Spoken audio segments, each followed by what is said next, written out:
മക്കള് രണ്ടുപേരും എന്ന് പറയുമ്പോൾ യവനെ എന്തെങ്കിലും പറഞ്ഞു കഴിഞ്ഞാൽ അവൻ തിരികെ ഒന്നും പറയാ വഴക്കൊന്നും കൊടുക്കില്ല എന്നോട്. ശാന്തനാണ്. ശാന്തത ഇങ്ങനെ കറങ്ങി തിരിഞ്ഞ് കഴിഞ്ഞിട്ട് അവൻ ചെയ്യേണ്ട കാര്യം അത് തന്നെ ചെയ്യും. അത് ചെയ്യേണ്ടെന്ന് പറഞ്ഞാലും ആ കാര്യം തന്നെ അവൻ ചെയ്യും. അത് ഒരു നമ്മളൊരു സമാധാനപ്പെടുത്തി ആ കാര്യം ചെയ്യും. അവ എങ്ങനെയല്ല, ഞാനൊരു കാര്യം നേരത്തെ പ്ലാൻ ചെയ്ത് കഴിഞ്ഞാൽ എനിക്ക് അങ്ങനെ ഒരു ഇതുണ്ട്. ഞാനൊരു കാര്യം അത് വേണമെന്ന് വിചാരിച്ചാൽ ഞാനത് ചെയ്തിരിക്കും. എങ്ങനെയാണെങ്കിൽ അത് ചെയ്തിരിക്കും. അനിയൻ്റെ കാര്യം എൻ്റെ ഫാമിലിക്കാണെങ്കിലും ഞാനൊരു കാര്യം ഞാൻ എൻ്റെ ഒരു മനസ്സിൽ അത് വിചാരിച്ചു കഴിഞ്ഞാൽ ഞാനത് ചെയ്തിരിക്കും.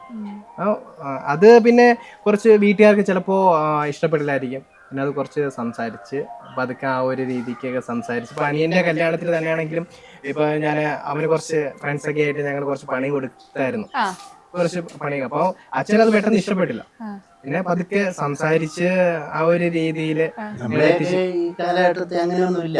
അതുപോലെ പിന്നെ ഈ എനിക്കൊരു വെളിയിൽ ഇറങ്ങുമ്പോൾ ആൾക്കാർ ചിരിക്കും, കുതിരപ്പുറത്ത് കയറ്റി നല്ല കാശ് ചെലവാക്കി ഞങ്ങൾ പുറത്തുനിന്ന് നല്ല ഇത് ചെയ്തായിരുന്നു. അപ്പൊ അച്ഛൻ പറയുന്നത് അതൊക്കെ വേണോ, പുറത്തുള്ളവര് പറഞ്ഞു തന്നിരിക്കും. നമ്മൾ കല്യാണം എന്ന് പറയുന്നത് ലൈഫിൽ ഇതൊക്കെ എന്ന് പറയുന്നത് ഒരിക്കലേ ഉള്ളൂ.